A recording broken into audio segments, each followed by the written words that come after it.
Hello guys, ഇന്നൊരു mango energy ഡ്രിങ്കിൻ്റെ റെസിപ്പിയാണ് കേട്ടോ. നമുക്ക് ഷേക്ക് എന്ന് വേണമെങ്കിലും പറയാം കേട്ടോ.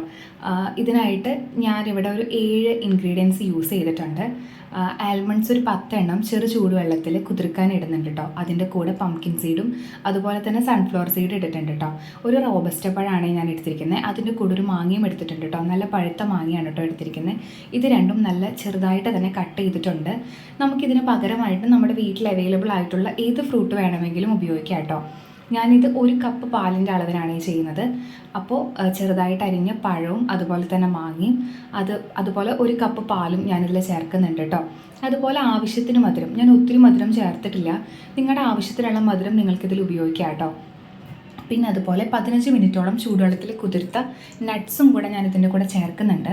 ആൽമണ്ട്സിൻ്റെ തൊലി ഞാൻ കളഞ്ഞിട്ടില്ല, തൊലി കളയാതെയാണ് ചേർത്തിരിക്കുന്നത് കേട്ടോ. അതിൻ്റെ കൂടെ കുറച്ച് ഐസ് ക്യൂബ്സും ചേർക്കുന്നുണ്ട് കേട്ടോ. ഇത് കുറച്ച് കട്ടിയായിട്ടിരിക്കും, അപ്പോൾ കുറച്ച് ലൂസാവാൻ വേണ്ടിയിട്ടാണ്. കുറച്ച് വെള്ളം വേണമെങ്കിൽ നിങ്ങൾക്ക് ആഡ് ചെയ്യാം. അപ്പോൾ ഇത് നന്നായിട്ടൊന്ന് ബ്ലെൻഡ് ചെയ്തെടുത്ത് കഴിഞ്ഞാൽ ഇതുപോലെ നമുക്ക് സെർവ് ചെയ്യാൻ പാകത്തിന് കിട്ടും കേട്ടോ. ഇത് ഇത്തിരി കട്ടിയിലാണ്. നിങ്ങൾക്ക് ഇത്തിരി ലൂസായിട്ട് വേണമെന്നുണ്ടെങ്കിൽ കുറച്ച് വെള്ളം ചേർത്താൽ മതി കേട്ടോ. അതുപോലെ നമുക്ക് കുറച്ച് കട്ട് ചെയ്തിട്ടുള്ള നട്ട്സ് വെച്ചിട്ട് ഇതൊന്ന് ഗാർണിഷ് ചെയ്ത് കഴിഞ്ഞാൽ നമ്മുടെ ഹെൽത്തി മാംഗോ ഷേക്ക് റെഡി ആയിട്ടുണ്ട് കേട്ടോ.